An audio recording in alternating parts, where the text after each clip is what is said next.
Yo, what's good, y'all? So, a little bit more normalcy in the world. We got a cigar fired up. I got a fresh haircut, and guess who's back in the garage? Old girl. Old girl's back in the garage. So we towed the Civic with the 4Runner yesterday, and towed it with the trailer and the new tire rack, and everything went well. The rear bags on the 4Runner are awesome.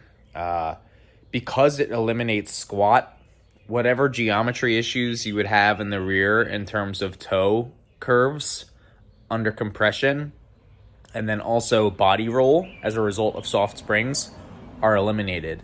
The only thing that's not eliminated is the damping response due to the increased frequency of the rear of the car. So the car is a little bit stiffer now, has a higher frequency. The shocks are probably blown. I think they're the original shocks because that car comes with something called the XREAS system, which stands for cross something. And basically it ties the front right, the rear left, and the front left and the rear right shocks together to avoid changes in sprung mass. So the car doesn't dive, the car doesn't squat, the car doesn't roll as much. That's the concept. And while it works really great OEM, when they wear out, servicing them is really hard to do. So most people actually just remove them. So that car still has it. So my guess is that the previous owner never had the shock serviced. It's a 180,000 mile vehicle. Unless those cars ride that badly on the street OEM, I think the shocks are blown. And, the data would support my feelings, and the anecdotes and the reasoning probably would as well. So I think the shocks are blown, but it towed really well. The bags were amazing, so we're working with that. So with that being said, we do have Chelsea the Civic back in the garage. That's her name for any of you guys who aren't OGs to the EJ2 Track Rat fam. So when I first bought this car in 2015, I called it Chelsea the Civic. I bought it when I had over $150,000 in student loans and was living in an apartment, or I was sharing a house, a townhouse, with some guy who literally just lived to work. And I had this tiny garage, and I bought this Civic for $1,000, and yeah, that's it. It's like a Fast and the Furious story. Her name's Chelsea the Civic, for those of you who don't know.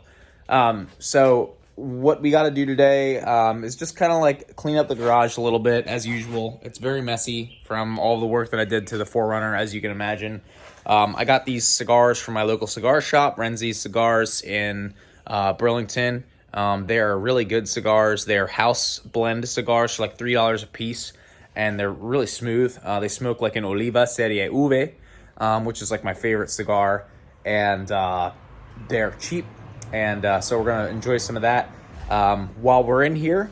So when I got in my little accident, that mirror cracked, but you'll notice there's some duct tape and then also some earbuds in there to keep it from sagging. That's because the OEM mirrors, they sag over time. The aftermarket ones are even worse. They sag immediately. You buy a new one, it'll sag on the track. And then this one is a driver's side mirror. You'll notice that it's taped here, and this tape is duct tape holding it together, so it moves a lot, and then this normally sags. So what I did was I actually got EX mirrors this time. Normally what I do is I search eBay for used OEM manual mirrors, but they're very difficult to find. So this time I just got used OEM EX mirrors, which are somehow easier to find. You can see this is a power mirror, and it's OEM and black, so it matches the car. And we're just going to bolt those on while we're cleaning up the garage a little bit. And then the other thing we have to do is, if you guys recall, I've been having transmission issues pretty much all year. So we got this transmission down here in the corner.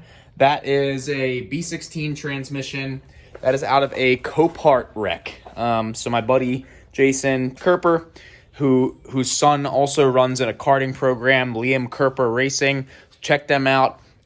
He gave me the trans, some rear trailing arms, and some other Honda parts for a really good price So thank you, Jason. He just wanted to see someone using the part. So that B16 trans, we're going to put it on the bench when we clean everything up. And then we're going to be able to take it apart. Lee Wambolt and I, the person who's currently going to win the regional championship in Honda Challenge H2, he has the he's going to do a third and fourth and a fourth and fifth carbon synchro in his trans, and I think that's a good idea as well. So I'm probably going to copy him a little bit. So thank you, Lee, for the idea. I had carbon synchros in my H4 trans when I first got my first trans with an actual differential in it. Granted, it was a gear differential, but yeah. So, yeah, enough jibber-jabbering, as Taylor Ray would say. We're going to refire up the cigar because it died out, pull those mirrors off, clean up the garage a little bit, and I'll give you guys an update. Thanks. All right. The bench looks dirty, but it's actually not. All these tools I'm pretty much using are in the process of just charging batteries, so gotta put that back, put these two back, and then should be done. But yeah, so we this spilled in my truck, so I had a bunch of extra bolts in here. Still got some left over. This one needs to go in here, but we got splitter materials here, extra side skirt clips, which I'm not going to use anymore.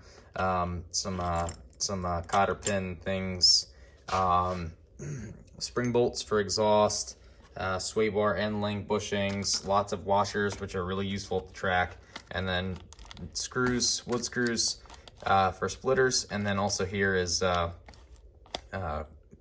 crush washers for oil. We got spare rear main seal gasket, some grade 8 bolts to put down weight, and then we got some bolts that we're going to use for putting a ring gear on a final drive. So I brought spares of those, and so right now they were kind of like scattered all over here, but I put them back.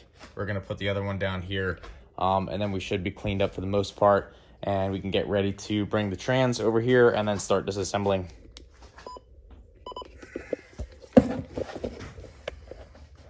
Everybody knows that if you have a wooden workbench, you need to soak it vigorously in oil.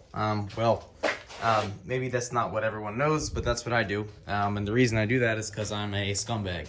The reason I'm a scumbag is partly this and partly because of this, but mainly because of this.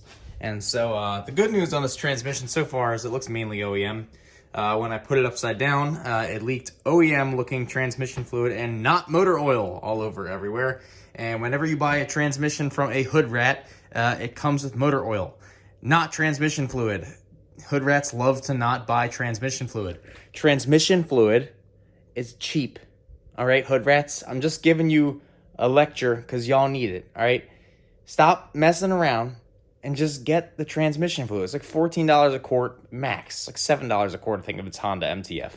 All right, it's 2023. Level up. All right, but so yeah, it looks pretty good. It's got all the OEM stuff on it. It even had this thing. I don't know if it broke. No, it broke. I broke it. That's great. Well, I was gonna charge $1,000 for that because these always break anyway. But now I can no longer charge $1,000 for that because it's broken again. But I'm just joking, by the way.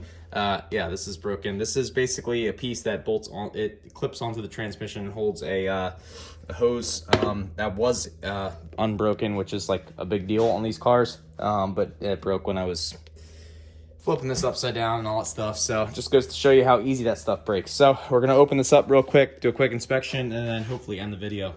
Feliz estando a mi lado, tú, mi amor, vas a sufrir. Te mal informaron, mi amor, que han dicho de mí que soy mujeriego y eso no es verdad. All right, good signs, good signs. This seems like a really nice transmission. This is one of the nicest transmissions I've opened in a long time. Bad news, I lost one of the detent balls, so there's one. I lost the other one. It's probably somewhere in this transmission. When I was pulling off the case, I forgot to take off the detent bolts, and I took it off as the case was half off, and one came out, and the other one, I don't know where it's at.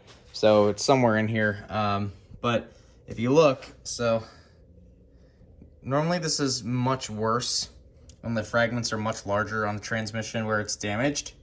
A lot of metal, as you can see, which is like, it's kind of like, okay, like it's kind of normal to see in my opinion, but like, so it's a lot, but at the same time, it's not bad. I've seen much worse, and it rotates extremely smoothly, which again, I don't normally see it, which tells me that the bearings are in good shape. And again, because it has OEM Honda transmission fluid in it, it looks, well, it smells like OEM transmission fluid. Yes, I can smell that. But it looks good. I mean, so what I'm gonna do at a certain point is I'm going to take everything out, and we're gonna pull the stacks and put in a new final drive, put in the differential. I actually have a transmission down there. That's an LS transmission from when I was running H4, and it has a differential in it. So LS gear, LS B16 ring gear size, and yeah, so that will allow us to have a plate differential, clutch pack differential in this car. So, you know, it will be performing better, if not the same as it was before, in corners. Not a Geiken. I run an M Factory. Long time ago, Sam Myers, who built a runoffs winning CRX, you know, I messaged him and he was like, yeah, we run M Factory because it's US made, US parts. You can get it whenever, you know, if you're missing something, they'll send it out from a US factory. So that's as opposed to a Geiken, which is Japan. So because we don't want to wait on parts from overnight parts from Japan, as even though that's hot boy as hell, we're running an M Factory. I did see a difference in the M Factory versus the Geiken when I was racing Lee at Thunderbolt out of the Octopus, which is a very tight left-hand corner. The head of the Octopus leads onto the front straight, and I did see him pull on me there. It could have also been the Type R, which makes good power, but I think it was actually the differential. Another thing that I noticed was this right here doesn't have any gray RTV on it. It actually has red sealing compound, which is kind of like consistent with what they would use OEM. And then all these markings, these blue markings here, they all look OEM, so it looks like this has never been opened. Again, here, this is marked and crushed into the counter shaft, so it doesn't look like anyone opened this before. So it looks like a freaking good transmission. I'm super stoked on this. B16 transmission, got a hell of a deal on this. Again, thank you, Jason. So we're going to continue taking this apart. I am actually selling coilovers off of this car, so I had Redshift coilovers on this car before, and I'm going to be selling, so I'm selling them. My buddy Jason is actually going to be buying them because he's building his EG so that it can make it to the track. And then when he gets Penske's on it, when he gets some nicer shocks on it, he's going to sell those, or he's actually going to put them on his wife's car. So he has a bunch of cars. So this is, you know, I just have one turd and another turd over there. The turd and the turdiest of turds. I'm sorry, baby, but you have been a bad girl this year. So that's why I'm calling it a turd. But yeah, so we are going to take the rest of this apart, but just a quick view. So this right here would be your fourth gear synchro. So I'm going to get a look at it, but it looks like the dogs are pretty good on that fourth gear synchro. Obviously not brand new, so there is a little bit of wear. And then up here is a fifth gear. So this fifth gear looks pretty good. Again, the dogs look pretty good on that, and the dogs help aid in engagement from the hub over here. So this hub selector moves up and down, and it selects the gear. And the metal, the little house-shaped things here, like here and here, they're called dogs, and they're dog gears, and they allow it to mesh. This is second gear down here. First and second gear I'm not super worried about. Drag racers will wear them out on the street, but on a road racing car, not a huge deal. If it has trouble getting into first and second, I don't care, as long as it drives. So third, fourth, and fifth are the most important for these B-Series cars on a road racing application. I don't even replace the first gear, second gear. It's bad. I just run it. I'll take a jeweler's file and clean up the dogs and just run it. But yeah, so I tried getting that magnet out with this guy, or the ball out with that guy, the detent ball. I couldn't do it. So we're going to wrap it up for tonight. But yeah, looking promising. So this is going to be the new transmission that's going in the car.